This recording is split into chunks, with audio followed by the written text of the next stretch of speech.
दिल्ली में नीति आयोग की 10वीं गवर्निंग काउंसिल की बैठक हुई। पीएम मोदी अमित शाह समेत कई राज्यों के मुख्यमंत्री मीटिंग में शामिल। बैठक में बिहार, बंगाल, केरल, कर्नाटक, पुडुचेरी के प्रतिनिधि नहीं हुए शामिल। नीति आयोग के सीईओ ने दी जानकारी। नीति आयोग के सीईओ बोले, बैठक में पीएम मोदी ने अपने संबोधन में खेती, शिक्षा, हेल्थ केयर पर फोकस किया। पीएम ने नीति आयोग को दिया सुझाव, कहा निवेश को आकर्षित करने के लिए निवेश के अनुकूल चार्टर तैयार करें। पीएम मोदी बोले, विदेशी निवेशक भारत में निवेश के लिए इच्छुक हैं, राज्यों को इसका लाभ उठाना चाहिए। बैठक में मोदी बोले, विकसित भारत हर भारतीय का लक्ष्य, राज्य विकसित होगा तो भारत भी विकसित होगा। मोदी की सलाह, हमें विकसित भारत की गति बढ़ानी होगी, केंद्र और राज्य टीम इंडिया की तरह काम करें। बैठक में योगी सीएम स्टालिन की डिमांड, सेंट्रल टैक्स में राज्यों की 50% हिस्सेदारी दी जाए, तमिलनाडु की नदियों की सफाई हो। झारखंड के सीएम हेमंत सोरेन बोले, विकसित भारत तभी होगा जब विकसित स्टेट बनेंगे। नीति आयोग की बैठक के बाद बोले एमपी के सीएम मोहन यादव, पीएम के विजन से प्रेरणा लेकर प्रदेश को विकसित बनाने के लिए संकल्पित हैं। नीति आयोग की बैठक में सीएम धामी ने जलवायु संतुलन, कार्बन सिंक का मुद्दा उठाया, हरिद्वार महाकुंभ के लिए मांगा सहयोग। आप सांसद संजय सिंह बोले, नीति आयोग की बैठक का कोई मतलब नहीं, विपक्ष शासित राज्यों की समस्याओं को नहीं सुना जाता। नीति आयोग की बैठक के बाद पीएम मोदी से मिले हिमाचल के सीएम सुक्खू, हिमाचल में सेबों के आयात होने का मुद्दा उठाया। तमिलनाडु के सीएम एमके स्टालिन ने पीएम मोदी से की मुलाकात, राज्य की परियोजनाओं पर बात हुई। कल दिल्ली में एनडीए शासित राज्यों के सीएम से मिलेंगे पीएम मोदी। सुबह 10 बजे से दोपहर 2 बजे तक होगा कॉन्क्लेव। 29 मई से 2 दिवसीय दौरे पर बिहार जाएंगे पीएम मोदी। बीजेपी दफ्तर में चुनाव को लेकर होगी मीटिंग।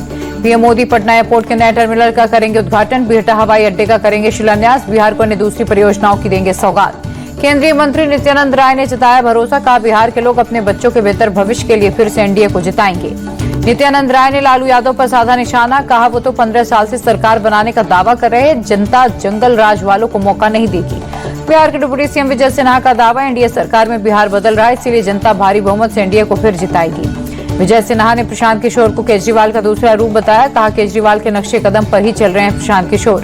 पहलगाम टेरर अटैक पर बीजेपी सांसद रामचंद्र जांगड़ा का अजीबोगरीब बयान, कहा महिलाओं में वीरांगनाओं जैसा भाव और जोश नहीं था, इसलिए उनके सुहाग उजाड़ दिए। रामचंद्र जांगड़ा बोले, हाथ जोड़ने से आतंकी छोड़ नहीं देते, एकजुट होकर मुकाबला करना चाहिए था। 5 से 7 लोग मरते, 26 नहीं। पहलगाम आतंकी हमले के बाद दूसरी बार राहुल गांधी का जम्मू कश्मीर दौरा, पुंछ में पाकिस्तानी गोलीबारी में प्रभावित परिवारों से मिले, पुंछ में स्कूली छात्रों से मुलाकात किए। राहुल बोले, जल्द ही हालात सामान्य होंगे।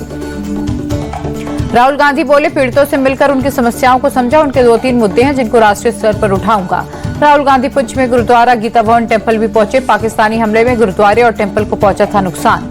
जम्मू कश्मीर बीजेपी का डेलीगेशन बॉर्डर एरिया का करेगा दौरा, पाकिस्तानी गोलीबारी में प्रभावित परिवारों से करेगा मुलाकात। बीजेपी नेता सुनील शर्मा ने दी जानकारी। सुनील शर्मा बोले, राज्य सरकार के पास मुआवजा देने के लिए ज्यादा पैसा नहीं, हम केंद्र से स्पेशल पैकेज की करेंगे मांग। ऑपरेशन सिंदूर पर बोले हरियाणा के मंत्री श्याम सिंह राणा, विपक्ष तो कुछ भी कहेगा लेकिन पीएम मोदी ने पाकिस्तान को करारा जवाब दिया। यूएनएससी में भारत ने पाकिस्तान को लगाई लताड़, कहा पाकिस्तान स्पॉन्सर्ड आतंकवाद का भारत शिकार है। इंडस वाटर ट्रीटी पर यूएन में भारत की 2 टूक, जब तक पाकिस्तान क्रॉस बॉर्डर टेररिज्म बंद नहीं करेगा तब तक ट्रीटी सस्पेंड रहेगी। बीजेपी सांसद निशिकांत दुबे का कांग्रेस पर आरोप, 1968 में पाकिस्तान को रन ऑफ कच्छ की जमीन दी। निशिकांत दुबे बोले, इंदिरा सरकार ने 828 स्क्वायर किलोमीटर जमीन पाकिस्तान को दी। 1965 की जंग के बाद मामला ट्रिब्यूनल में पहुंचा था।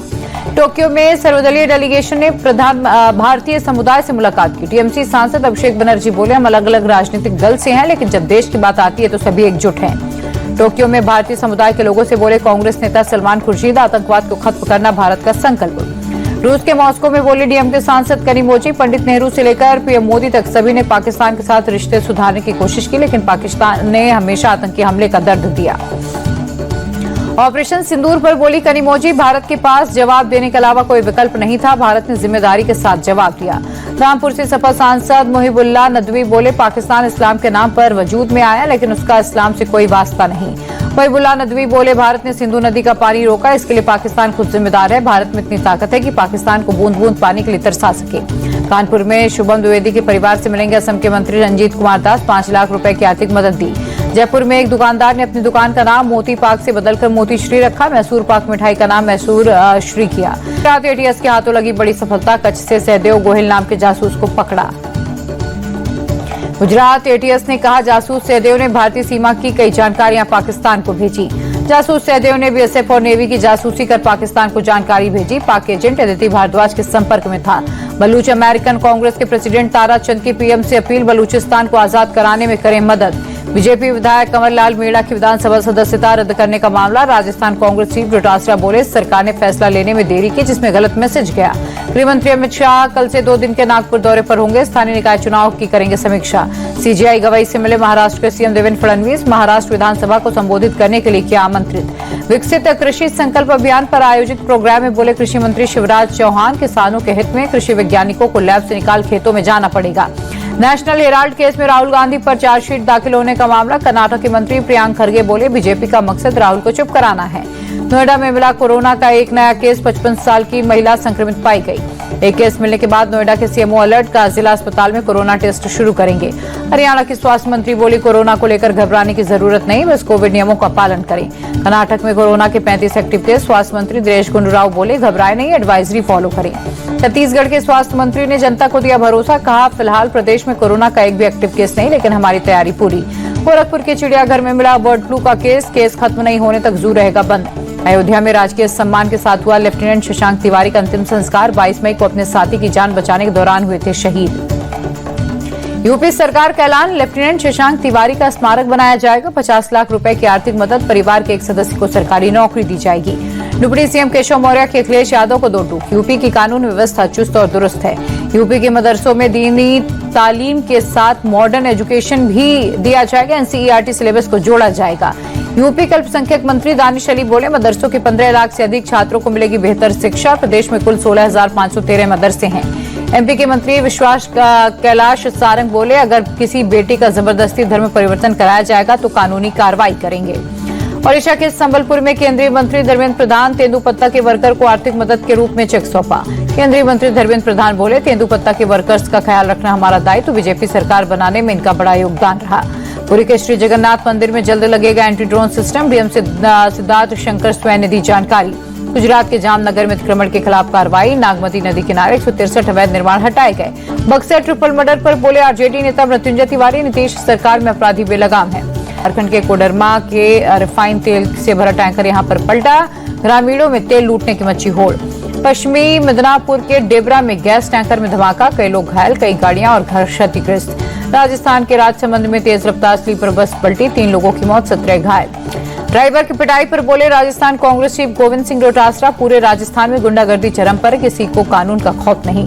डोटासरा बोले आज देश का संविधान खतरे में है, बीजेपी अपनी मर्जी से संवैधानिक संस्थाओं को चला रही।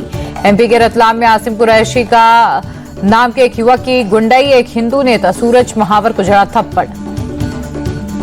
घटना से नाराज हिंदू संगठन के नेताओं ने जावरा सिटी थाने का किया घेराव, आसिम कुरैशी पर कार्रवाई की मांग की। एमपी के भिंड में नियंत्रित होकर स्लीपर बस खाई में गिरी, कई यात्री जख्मी। गुजरात के नादियाड में केमिकल टैंकर पलटा, किसी के हताहत होने की खबर नहीं। छत्तीसगढ़ के बीजापुर में 24 हार्डकोर नक्सलियों ने किया सरेंडर, 87 लाख से अधिक का था इनाम। झारखंड के लातेहार में पप्पू लोहरा नाम का 10 लाख का इनामी नक्सली ढेर, 5 लाख का इनामी नक्सली प्रभात गंजू भी मारा गया। केंद्रीय मंत्री संजय सेठ बोले पूरे देश में नक्सलवाद अब अंतिम सांसें ले रहा, गृह मंत्री शाह के नेतृत्व में देश जल्द नक्सल मुक्त होगा। गुजरात के बनासकांठा में घुसपैठ की कोशिश नाकाम, बीएसएफ ने एक पाकिस्तानी घुसपैठिए को ढेर किया। आंध्र प्रदेश के विजयवाड़ा में बम की मिली धमकी, जांच के दौरान विस्फोटक नहीं मिला। रुद्रप्रयाग में केदारनाथ यात्रा मार्ग पर जबरदस्त बारिश, अगस्त मुनि के पास कई बारिश के चलते कई दोपहिया वाहन क्षतिग्रस्त।